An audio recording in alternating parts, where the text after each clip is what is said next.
नमस्कार, आप देख रहे हैं आज तक, आपके साथ मैं हूं अंजना ओम कश्यप। उत्तराखंड में मची तबाही पर आज इस स्पेशल रिपोर्ट में हम आपको दिखाएंगे हर तस्वीर, हर खबर। एक तरफ तबाही का मंजर तो दूसरी तरफ आईटीबीपी के जवानों का हौसला।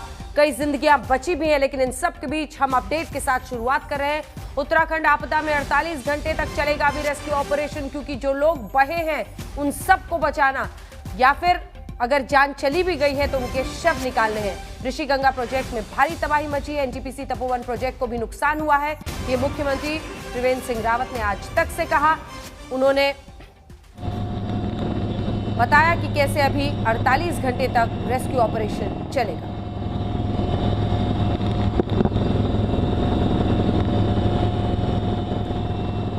ये हम आपको दिखा रहे हैं एक्सक्लूसिव तस्वीरें। हेलीकॉप्टर से राहत कार्य का जायजा लिया जा रहा है और ये हर मुमकिन कोशिश कि जिन इलाकों में सबसे ज्यादा असर, सबसे ज्यादा प्रभाव, सबसे ज्यादा तबाही का मंजर हुआ है, वहां पर उसका आकलन किया जा सके और उसी हिसाब से राहत कार्य मुहैया कराया जा सके। देखिए, अगर ये तपोवन वाला इलाका है और आप देख रहे हैं किस तरह की परिस्थितियां बनी थी, नदी में किस तरह की उस समय में जबरदस्त उबाल और मलबा उसके साथ बहता हुआ, जैसे एक हिम प्रलय की तरह ये तस्वीर आगे बढ़ी। दोनों पावर प्लांट आप सोचिए, ऋषिगंगा और साथ ही जो तपोवन में प्लांट है, दोनों पूरी तरह से प्रभावित हुए हैं। ऋषिगंगा प्लांट पर मुख्यमंत्री ने खुद कहा कि अब वहां कुछ नहीं बचा है, सब कुछ जमींदोज हो चुका है, जमीन में समा चुका है। इस तरह का प्रलय आज जल ने वहां पर रचा है। हेलीकॉप्टर से ये रेस्क्यू ऑपरेशन की तस्वीरें आप देख रहे हैं। रेस्क्यू ऑपरेशन का मुआयना किया गया है, कहां पर कितनी तबाही, कहां पर रेस्क्यू के लिए क्या कुछ किया जा रहा है, कौन से कदम उठाए जा रहे हैं। पहाड़ी इलाकों में देखिए बहुत मुश्किलें होती हैं। बाढ़ के वक्त अगर सड़कें कट जाएं या फिर पहाड़ों पर इस तरह की त्रासदी हो, सबसे बड़ी मुश्किल होती है उन इलाकों तक पहुंचना। ऐसे में हेलीकॉप्टर के जरिए पूरे एरिया की जानकारी ली जा रही है और ये आप हिस्सा देखिए, इसी में होता हुआ ये पूरा जो तबाही का मंजर है वो यहां से दिख रहा है।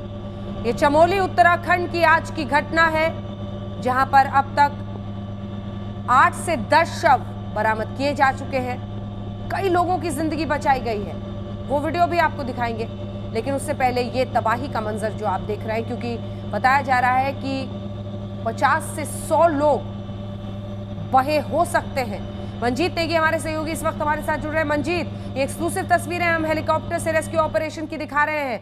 ये पूरा वीडियो समझाइए हमारे दर्शकों को, किन इलाकों से चमोली में ये होता हुआ और किस तरह से रेस्क्यू ऑपरेशंस अभी जारी रहेंगे। ये एडवांस लाइट हेलीकॉप्टर है भारतीय वायुसेना का, जिसने देहरादून से उड़ान भरने के बाद उस इलाके की रेकी की है जहां पर ये संभावित सारा घटनाक्रम हुआ है। और इसके अलावा वायुसेना ने रात के वक्त भी रेकी के लिए एक और जो C-17 जहाज है उसको रखा हुआ है। ये एडवांस लाइट हेलीकॉप्टर है जो इस वक्त उस इलाके की शाम के वक्त की ये तस्वीर, ये वीडियो है जिस पर वो उस घाटी का पूरा, यानी कि अगर हम अलकनंदा घाटी को देखें जो कि आगे जहाँ पर ये घटना हुई धौलीगंगा के पास, वहां तक पूरी घाटी और आसपास उस पूरा जो बाढ़ के हालात बने हैं उसमें किस तरह के रेस्क्यू हो सकता है, कहाँ कहाँ लोग फंसे हो सकते हैं, उसको लेकर ये उड़ान भरी है। और लगातार वहां पर हवाई शाम के वक्त, हालांकि इस वक्त अब अंधेरा हो गया है और अगर वायुसेना के सूत्र बता रहे हैं कि जरूरत पड़ी तो रात के वक्त जो इनके दूसरे जहाज जिनसे रात के वक्त भी इस तरह का एरियल सर्वे किया जा सकता है उसकी मदद ली जा सकती है। लेकिन ये ये शाम का वीडियो है जिसके जरिए वहां पर हालत का जायजा लिया जा रहा है। धन्यवाद आपका मंजीत। रेस्क्यू ऑपरेशन अभी चलेगा, पूरी जानकारी देते हुए मंजीत नेगी हमारे सहयोगी ये भी बता रहे थे कि कैसे इस हेलीकॉप्टर के जरिए पूरा मुआयना रेस्क्यू काम का किया जा रहा है और इसी के साथ एक और हेलीकॉप्टर के जरिए रात में भी पूरे इलाके का मुआयना किया जाएगा।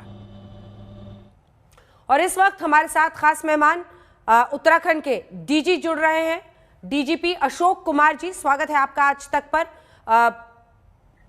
इस वक्त लाइव है आप आज तक पर। पहला सवाल सर आपसे यही, जो मुश्किल चुनौती आज की थी उसमें आज सुबह से शाम तक परिस्थितियां कहां पर पहुंची हैं, किन इलाकों में सबसे ज्यादा प्रभाव हुआ है? आपने पहले कहा था लगभग 100 लोगों के बह जाने की आशंका है, इस वक्त वो आंकड़ा कहां पर पहुंचा है? अशोक जी। जी, आंकड़ा अभी वही है अर्चना जी, आंकड़ा अभी वही है। और जो है स्थिति ये है कि जो मलारी घाटी है, नीति घाटी है, वहाँ की 2 लोकेशन पर ये हादसा हुआ है। शुरू हुआ रैनी गांव से। रैनी गांव के पास ग्लेशियर टूट के आया, तो वहाँ एक छोटा डैम था, पावर प्रोजेक्ट था, उसको इसने पूरी तरह से ध्वस्त कर दिया। ब्रिज को पूरी तरह ध्वस्त करके ये मलबा आगे बढ़ा। तो 5 किलोमीटर डाउन स्ट्रीम में एक दूसरा पावर प्रोजेक्ट है एनटीपीसी का, तपोवन में, वहाँ भी डैमेज किया है। तो पहले प्रोजेक्ट में 40 लोग थे, हम शुरू में सबको मिसिंग मान रहे थे, उनमें से 13 लोग हमें वापस मिल गए हैं। तो 2 इनमें 27 मिसिंग है, 2 पुलिस वाले भी मिसिंग है वहाँ से। दूसरा जो प्रोजेक्ट है एनटीपीसी, वो बड़ा प्रोजेक्ट था, वहाँ करीब 150 लोग काम कर रहे थे। उनमें से 12 लोग हमने रेस्क्यू कर लिए छोटी टनल से। एक बड़ी टनल में 25-30 लोग बताए कि 200 मीटर लंबी है, उसमें दोनों तरफ से पूरा मलबा भरा हुआ है, उसको हम लोग खोलने का प्रयास कर रहे हैं। और 7 डेड बॉडी वहाँ से मिल चुकी हैं अभी तक जी। तो हमारा अंदाजा है कि 100 से 125 के बीच टोटल लोग मिसिंग हैं। ये इसका ऑपरेशन हम रात में कर रहे हैं। थोड़ा पानी अभी दोबारा शाम को बढ़ा था, मैं यही तपोवन एरिया से ही बोल रहा हूँ। और हमारा जो रेस्क्यू ऑपरेशन है इस टनल को खोलने का, वो अभी पूरा नहीं हो पाया है। हम जो भी हमें विंडो मिलती है हम फिर उसमें घुसेंगे। करीब 150 मीटर हमने इसको खोल लिया है। टोटल 900 मीटर लंबी टनल है। किस एंड पे लोग होंगे वो भी देखने के खोलने के बाद ही पता चलेगा।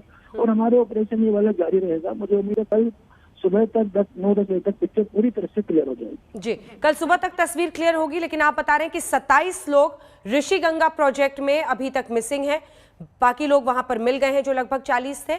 और दूसरी तरफ यहां पर आप बता रहे हैं कि 12 से 16 लोगों को बचाया गया है, लेकिन 25 लोग बड़े टनल में इस वक्त भी फंसे हो सकते हैं और 100 के आसपास यहां पर प्रेजेंस थी।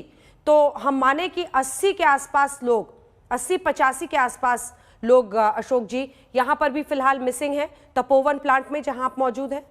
यस बिल्कुल, टोटल मिसिंग 100+ मान लीजिए इस टाइम।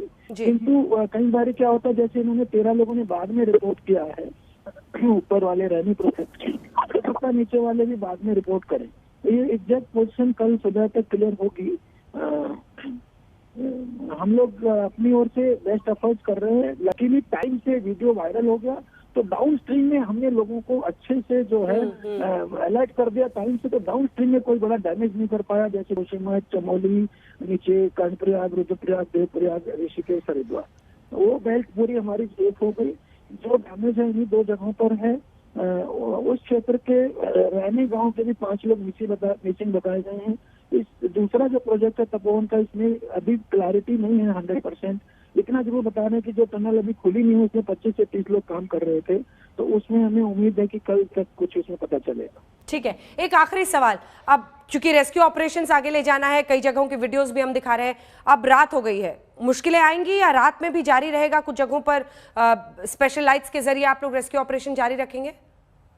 अभी तो एक ही जगह पे काम चल रहा है रेस्क्यू वाला, तो बाकी जगह तो बॉडी ढूंढने का काम चलेगा कल सुबह से। तो ये जो है अभी हम चलाए गए थे, तो थोड़ा पानी का लेवल बढ़ा तो कुछ देर के लिए रोका गया है। हमें विंडो मिलती रात भर भी चलाएंगे इसको, क्योंकि मैंने जैसा कहा टोटल 900 मीटर लंबी टनल है, 150 मीटर खोल दी गई है। हमारे साथ इसमें आर्मी भी लगी हुई है, ITBP भी लगी हुई है, हमारी स्टेट पुलिस की, और हमारी स्टेट पुलिस की SDRF भी लगी हुई है। NDRF की टीमें दिल्ली से चली हैं, अभी पहुंची नहीं है, उनसे भी हमारा कोऑर्डिनेशन चल रहा है। तो मेन जो रेस्क्यू का काम इस टनल को खोलने का ही बचा हुआ है अभी तो जी। बिल्कुल, बहुत बहुत धन्यवाद आपका अशोक जी, हमारे साथ आज तक पर जुड़ने के लिए और ये तमाम अपडेट और जानकारी देने के लिए धन्यवाद। तो आपने सुना डीजीपी साहब को सीधी जानकारी दे रहे थे कि लगभग 27 लोग पहले ऋषिगंगा प्रोजेक्ट में और बाकी 80-85 के आसपास यहां पर, यानी कुल मिलाकर लगभग 100-105 के आसपास आंकड़ा ऐसे लोगों का जो अभी भी मिसिंग है। हम आपको तस्वीरें एक एक करके क्या कुछ हुआ, किन परिस्थितियों के बीच ये घटना घटी, सब बताएंगे। लेकिन अभी भी चुनौती उन्होंने बताया कि वो बड़ा वाला टनल, वो बड़ी सुरंग जो कि मौजूद है तपोवन प्लांट में, उस सुरंग में लोग फंसे हो सकते हैं। दोनों तरफ से उसका मुंह बंद है और उसको खोलकर आगे वहां पर अभी बढ़े ही हैं, लेकिन अभी तक कोई मिला नहीं है। ये रेस्क्यू ऑपरेशन का ताज़ा हाल है। इस बीच आपको बताएं 9 घंटे पहले आज सुबह उत्तराखंड में तबाही मचती है। आपदा के आते ही राज्य से लेकर केंद्र तक सभी की राहत और बचाव एजेंसियां सक्रिय हो गई। यही वजह रही कि शाम होते होते मौत की सुरंग में फंसे मजदूरों कर्मचारियों को बाहर निकालने की सुकून देती तस्वीरें सामने आई। आपदा के इस मौके पर राहत और बचाव की टीम कितनी तेजी से पहुंची, ये आपको जरूर जानना चाहिए। देखिए,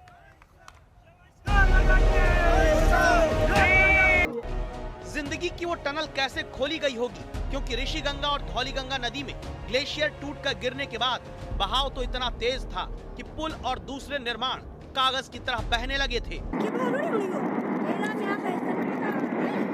सभी डिब्बों उन सबसे निरंतर संपर्क में हूं।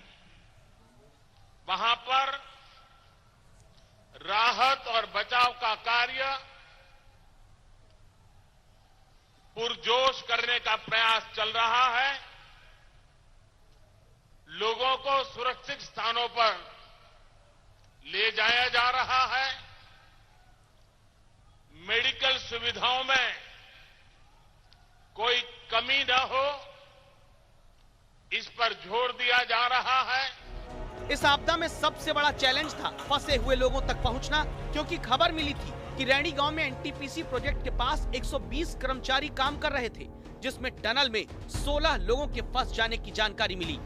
सबसे पहले टनल खोलने की चुनौती पार करने के लिए आईटीबीपी के जवान उतरना शुरू हुए।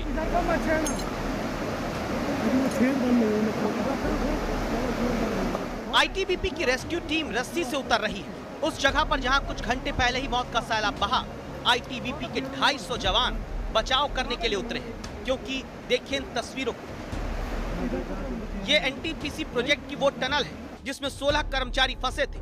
टनल के भीतर पूरा मलबा भरा हुआ है जो नदी के साथ बहकर आया। इसी सुरंग से कैसे बाहर निकाला गया मजदूरों को, इस वीडियो को अब दोबारा देखिए।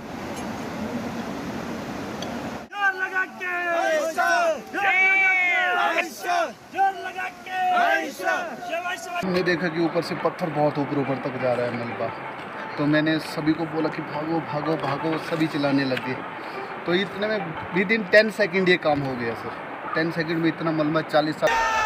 हमारी सेना के लोग वहां पर पहुंच गए हैं। एनडीआरएफ की टीम एक दिल्ली से यहां पहुंची है।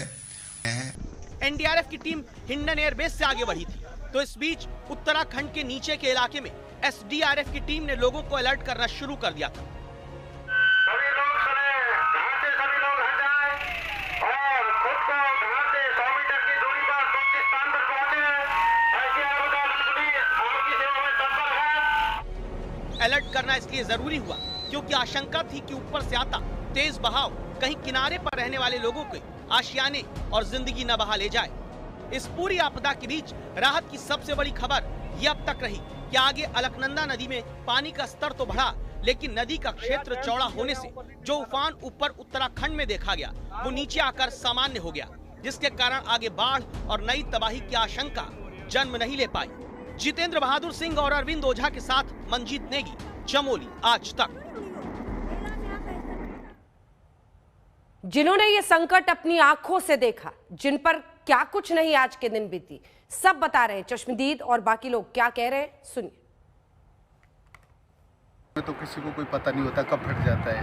सिंपली ऐसा हुआ कि ऊपर से जब बहुत भारी साउंड हमको लगा तो गांव वालों ने ऊपर से सीटिया तो हमने देखा कि ऊपर से पत्थर बहुत ऊपर तक जा रहा है मलबा। तो मैंने सभी को बोला कि भागो भागो भागो, सभी चिल्लाने लगे। तो इतने में विद इन 10 सेकंड ये काम हो गया सर। 10 सेकंड में इतना मलबा 40-40 मीटर आप देख रहे हो चारों साइड आप कैमरा। नुकसान की बात जहाँ तक है वो बहुत ज़्यादा हो रखा है। जान माल लोकल से लेकर कंपनी में जितने भी लोग थे, बहुत सारे लोग नहीं दिख रहे हैं। अभी 2-4 लोगों को देखा है मैंने इधर कंपनी के, और लोकल लोगों की तो जिन लोगों की अभी तक सूचनाएं हैं हमारे पास 3-4 लोगों की, जो यहाँ पे रेणी ग्राम सभा के अंतर्गत, दोनों ग्राम सभाओं के अंतर्गत 3-4 लोगों की अभी लापता होने की सूचना मिली है हमको। और सुबह मुझे 10:30 पौने 11 बजे करीब सूचना मिली थी पैंग से, हमारे एक बंदे ने फ़ोन किया था मुझे, प्रदीप नाम के लड़के ने, कि भाई यहाँ रोटी का ग्लेशियर टूट गया है और वो ग्लेशियर का मलबा आ रहा है और ये बहुत ज़्यादा तबाही करते हुए आ रहा है। हमने कंपनी वालों को भी सीटी बजा के सूचना देने का प्रयास किया, लेकिन उन्होंने या तो सुना नहीं या वो अनदेखी कर रहे हैं कहकर। कुल कितने लोग होंगे इस प्रोजेक्ट के अंदर जो कितने काम कर रहे हैं? मुझे लग रहा है 100 से ऊपर ही होंगे, अभी अनुमानित 100 से ऊपर ही होंगे मुझे लगता है। और बहुत ज़्यादा भयावह स्थिति है यहाँ पर, लोग डरे हुए हैं। अभी तो यहाँ के गांव वाले बहुत ऊंचाई पर चले गए हैं, उधर के गांव वाले भी उधर ऊपरी उसमें रोड में चले गए हैं और काफ़ी डरावना स्थिति है यहाँ पे। आज सुबह पानी भर गया था 10 साढ़े 10 बजे और आईटीबी की टीम ने हमको 2 या 3-4 घंटे में बाहर निकाल दिया और हमको अपने साथ रेस्क्यू करके और आईटीबी हॉस्पिटल में भर्ती किया हुआ है। आज हमारी कंपनी में जो आपदा आई थी और आईटीबीपी जोशीमठ ने रेस्क्यू करके हमें बचाया है और अपना हॉस्पिटल में ले आए हैं और अच्छी तरह से ट्रीटमेंट कर रहे हैं। तो कई ऐसे लोग जिन्होंने देखा सब कुछ अपनी आंखों के सामने, कई ऐसे जिन्होंने सब कुछ झेला, बता रहे हैं कैसे आईटीबीपी के जवानों ने कईयों को रेस्क्यू किया है और इलाज इस वक्त घायलों का चल रहा है। एक ब्रेक के लिए हम रुक रहे हैं। नॉन स्टॉप कवरेज आज तक पर जारी है, देखते रहिए आज तक। और अब आइए आपको सीधे लिए चलते हैं। हमारे साथ उत्तराखंड के मुख्यमंत्री त्रिवेंद्र सिंह रावत इस वक्त लाइव आज तक पर जुड़ रहे हैं। त्रिवेंद्र जी, आपदा, भारी आपदा का दिन आज उत्तराखंड के लिए। सबसे पहले तो शुरुआती जानकारी, क्योंकि आपने तमाम इलाकों का दौरा किया है जो प्रभावित रहे हैं, आपने क्या देखा, राहत कार्य कहां पर पहुंचा है और कितने बड़े नुकसान का अंदेशा है, कितने लोगों की जिंदगियां खोने का अंदेशा है? रावत जी। अंजना जी, पहले तो मैं धन्यवाद करना चाहूँगा आपका और आपके चैनल का कि ऐसे समय पर जो तमाम तरह की अफवाहें फैलती हैं वो अफवाहें आज नहीं फैल पाई और उसमें आपका बहुत बहुत सहयोग रहा है, उसके लिए मैं आपका धन्यवाद करना चाहूँगा। ये जो आज ये जो आपदा आई है, इसमें ऋषि गंगा, ये जोशीमठ से जब हम आगे जाएंगे तो सब जानते हैं गौरा देवी का नाम, रेणी गांव है उनका, तो वहाँ पर ये हिमस्खलन हुआ और उसके कारण उसमें 4 छोटे झूला पुल और जो रेणी गांव में जो ऋषि गंगा प्रोजेक्ट था ये बिल्कुल पूरी तरह वॉश आउट हो गया। ये 2020 में ही इसमें बिजली बननी शुरू हुई थी और 13 मेगावाट का लगभग ये प्रोजेक्ट था। आज वहाँ पर कोई भी अवशेष नहीं है और इसलिए उनको ये कह सकते हैं कि 100% लॉस डेवलपर को हुआ है। उससे जब हम 5 और तपोवन वाला जो प्रोजेक्ट है इसमें 2 टनल हैं, एक टनल अंदर 150-200 मीटर तक ही वो जा पाए क्योंकि अंदर भी पूरा दलदल बना हुआ है और उसमें चल नहीं सकते हैं, तख्ते रख करके उनके ऊपर जान जोखिम में डालकर ही वहाँ पर सेना के 3 हेलीकॉप्टर और एयरफोर्स का भी एक हेलीकॉप्टर वहाँ पर माननीय प्रधानमंत्री जी ने भेजा है। डॉक्टर्स की टीम वहाँ पर है, प्रशासन पूरा वहाँ पर मौजूद है। मैं स्वयं जब मुझे खबर मिली तो मैं तुरंत वहाँ के लिए मैंने प्रस्थान किया था जी।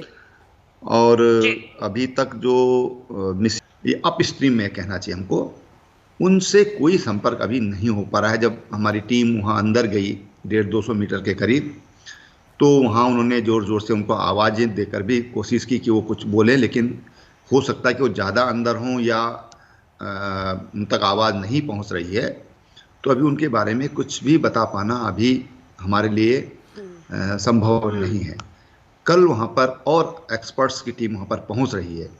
दिक्कत अंजना जी ऐसी है कि जो टनल का जो मुहाना है और जहाँ तक मशीन उसमें चल नहीं सकती है, तो मैनुअल ही वहाँ पर प्रयास हो रहा है जी।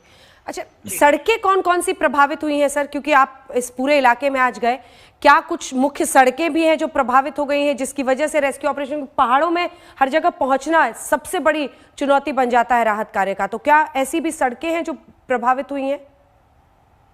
ये जो ऋषि गंगा जो नदी है उस पर एक मोटर ब्रिज था जो हमारी ग्रेफ ने जिसको बनाया था, क्योंकि ये सीमांत क्षेत्र है और ये चाइना बॉर्डर की तरफ ये सड़कें जाती हैं।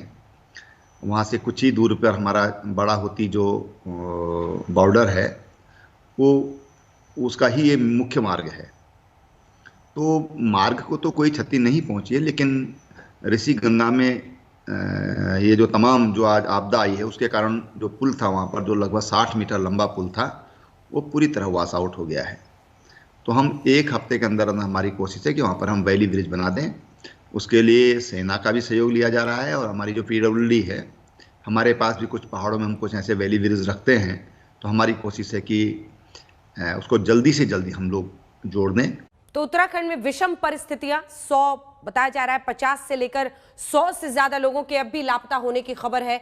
तलाश जारी है, रेस्क्यू ऑपरेशंस हो रहा है। श्रीगंगा और धौलीगंगा में ग्लेशियर टूटकर बहने के बाद जब जल स्तर बढ़ा तो चुनौती आगे निचले इलाकों में बाढ़ किनारे पर लोगों के घर बह जाने की थी।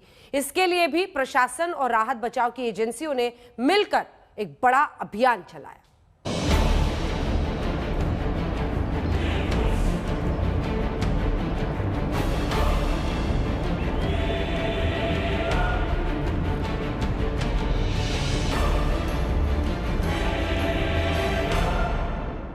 ये कैसा तूफान आ रहा है? नीचे देखो।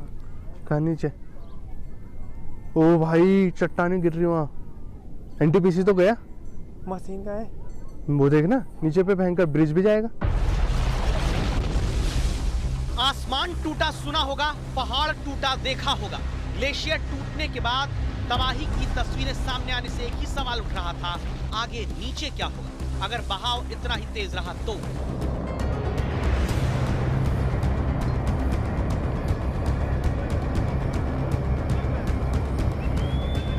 लेकिन इसके तुरंत बाद सबसे बड़ा फैसला लिया गया, टिहरी बांध पर पानी को रोक देने का फैसला, ताकि आगे पानी का वेग और तेज न रहे। इसीलिए टिहरी बांध पर पहुंचे आज तक संवाददाता दिलीप सिंह राठौड़ को सुनिए।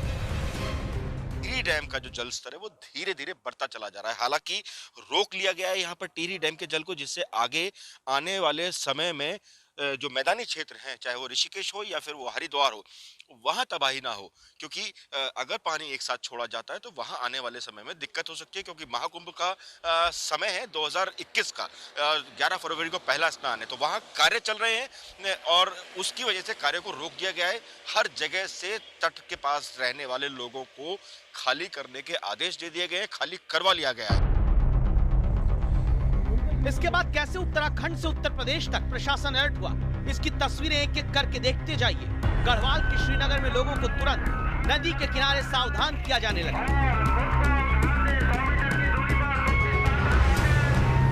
हरिद्वार अलर्ट हो गया, हरिद्वार में लोगों को हटाया जाने लगा, क्योंकि यहाँ पर कुंभ की तैयारी चल रही है। संपूर्ण घाट क्षेत्र को प्रतिबंधित कर दिया गया है। आप लोग अपने गंतव्य को प्रस्थान करें, अपने परिवार के साथ सुरक्षित अपने गंतव्य को प्रस्थान करें। यूपी में बिजनौर में नदी किनारे लोगों को माइक से अनाउंस करके सावधान रहने के लिए कहा जाने लगा। जोशीमठ में ग्लेशियर फट गया है, जिसके कारण गंगा नदी में बहुत भारी पानी और उसके साथ सैलाब आ रहा है। सभी लोगों को सूचित कर दें कि अपने खेतों में न जाएं। 2 बजे के बाद पानी आने की संभावना है। बुलंदशहर से लेकर उन्नाव तक गंगा नदी का जलस्तर बढ़ने का अंदेशा देख प्रशासन सतर्क रहा। प्रशासन की सतर्कता ने लोगों को जागरूक रखा और गनीमत रही कि सुबह तबाही लाता सैलाब शाम तक अलकनंदा नदी में ज्यादा उफान नहीं पैदा कर पाया।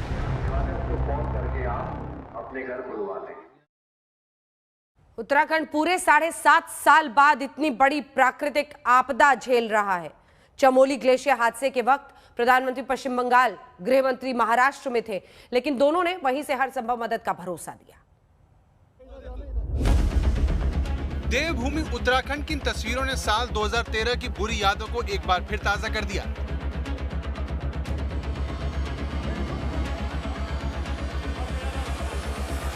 हम आपको हादसे वाली जगह यानी चमोली जिले के रैणी गांव की तस्वीरें दिखा रहे हैं, जिसका इलाका ग्लेशियर फटने के बाद देखते ही देखते डूब गया।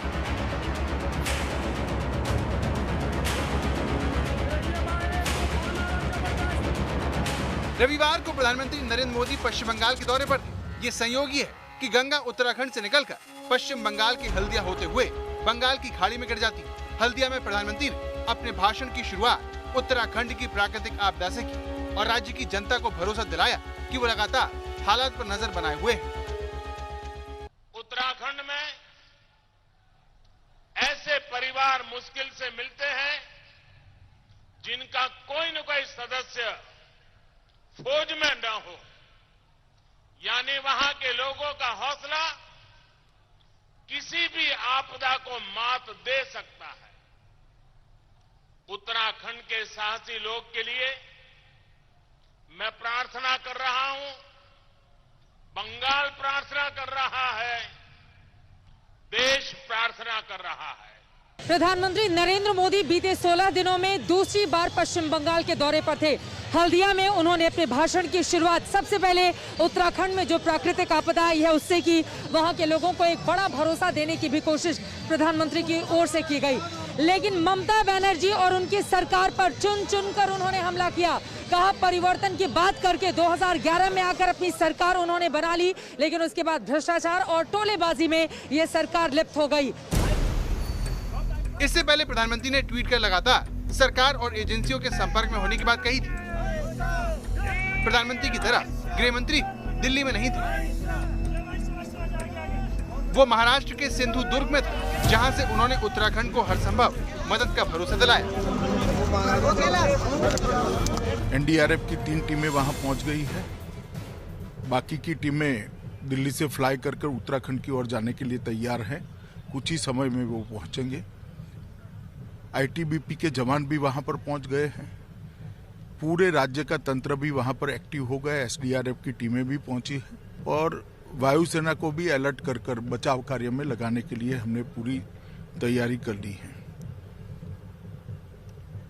मैं उत्तराखंड की सभी निवासियों को आश्वस्त करना चाहता हूं कि नरेंद्र मोदी सरकार इस संकट की घड़ी में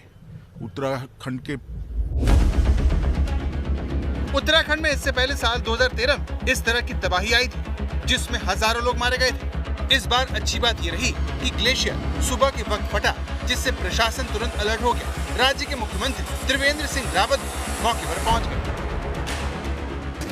देखिए, जो लोग अभी पुलों के अभाव में और पुल जो बह गए उसके कारण जो कट गए हैं, तो पहली चीज़ तो उनके लिए कोई राशन की कमी ना हो, खाने की कमी ना हो। और अब जो हमारे बैगी ब्रिज हैं उस तरह के कुछ यहाँ पर मिलेंगे। जल्दी से जल्दी कोशिश होगी कि जो लोग अभी एक तरह से फंस गए हैं तो उनको मदद पहुँचाई जाएगी। ऋषिगंगा में ग्लेशियर फटने से सिर्फ एनटीपीसी और ऋषिगंगा का प्रोजेक्ट बुरी तरह प्रभावित हुए। राज्य सरकार का कहना है कि रविवार होने से इनमें काम करने वाले कई कर्मचारी छुट्टी पर थे, इसीलिए जान माल का कम नुकसान हुआ।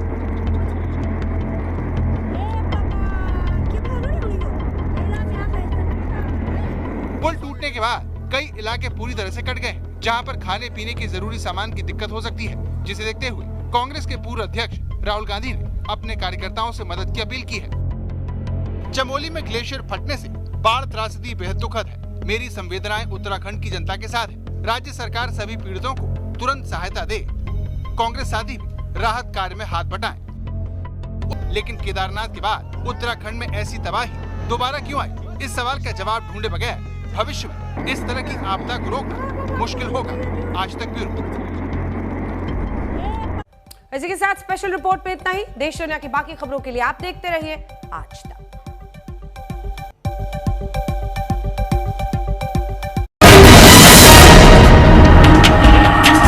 नमस्कार, मैं हूं अंजना ओम कश्यप। हमें उम्मीद है ये वीडियो आपको पसंद आया होगा। लेटेस्ट खबरों के लिए यूं ही देखते रहिए आज तक और इस वीडियो के पसंद आने पर लाइक, शेयर एंड सब्सक्राइब करना ना भूलें।